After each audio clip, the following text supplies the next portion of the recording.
Hello everyone, তো আমি চলে আসলাম আবার আরেকটি নতুন ভিডিও নিয়ে।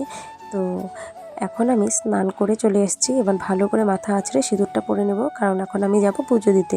তো পুজো দেওয়ার জন্য প্রথমে আমি গাছ থেকে কিছু ফুল পেড়ে নিলাম, আর তারপর তুলসী তলায় জল দিয়ে চলে গেলাম ঠাকুর ঘরে পুজো দিতে। তো আজকে আমি সকাল সকাল স্নান করে পুজো দিইনি, আজকে আমি পুজোটা দিচ্ছি দুপুরবেলা। কারণ আমি রোজ দিন সকালে স্নান করি না, কিছু কিছু দিন দুপুরেও করি, কিছু কিছু দিন আবার সকালেও করি, যেদিন যেমন হয় আর কি। তো বন্ধুরা প্লিজ তোমরা ভিডিওটা দেখো আর কেমন হলো। তারপর আমি পুজো দিয়ে চলে আসলাম ভাত নিয়ে। তো ভাত খেতে খেতে দেখি এদিকে আবার বৃষ্টি চলে আসলো, তো তাই তাড়াতাড়ি করে জামা কাপড়গুলো গুছিয়ে নিলাম। আর এটা না একটা লঙ্কা গাছের চারা, যেটা বোম্বে মরিচ বলে, তো সেটা লাগিয়েছিলাম। আর আকাশটা দেখো কতটা মেঘলা করে চলে এসছে। তারপর চলে আসলো বৃষ্টি। তো সন্ধ্যা হয়ে গেছে, এবার আমি ধূপধুনো দিয়ে চা খেয়ে নেব।